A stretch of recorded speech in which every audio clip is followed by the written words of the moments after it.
Welcome to my garage, survivors. This is SithJaeger, and today I'm going to prove to you why there is no best weapon in Crossout Mobile. So stop trying to find one.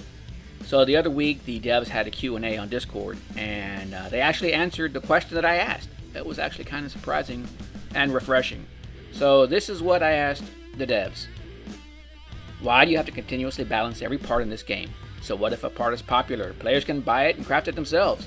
It makes no sense to have players invest in parts and then someone decides the attributes of the part need to be changed. I would say it's a poor job on the part of developers to push out parts they need to buff or nerf later. They replied that one of the features of Crossout Mobile is a huge variety of different parts and mechanics.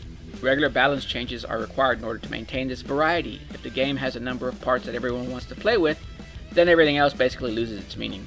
That's why the parts that are too efficient receive necessary tweaks, so that they won't be the only choice to achieve victory. The parts that are efficient enough receive such changes too, because we can see their unpopularity among the players.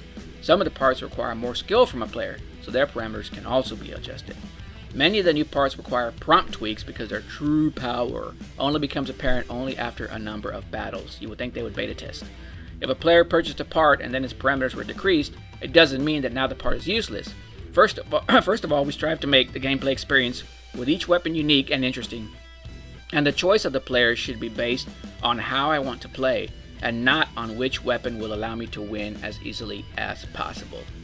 And as further proof that there is no best weapon in the game, there was recently a balance change on July 7th. Here you can see all the changes that were done to the cabins. So not only did they change weapons, but they also tweak cabins every now and then. You had 14 cabins that were changed.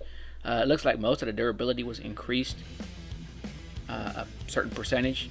But then if you scroll up, you can see that 19 weapons were adjusted in this balance change, including the newly released adapter. Damage was reduced by 5%. The maximum amount of turrets received from this perk will be reduced to 5. Increased the damage reduction for shooting through parts. And that, guys, is why I would not invest too many materials in any one weapon. I mean, if you have resources to spend, hey, have at it. But just be warned now, especially when a new weapon comes out, they always appear great, and then usually the weapon is too OP, and then it gets buffed, or nerfed, I'm sorry. So save your resources and just have fun. So there's no best weapon in Crossout Mobile. The goal is to just make each weapon something that you can play with and possibly win. Well, guys, what are your thoughts on this matter? Let me know in the comments below. This is SithJaeger, and I'm out.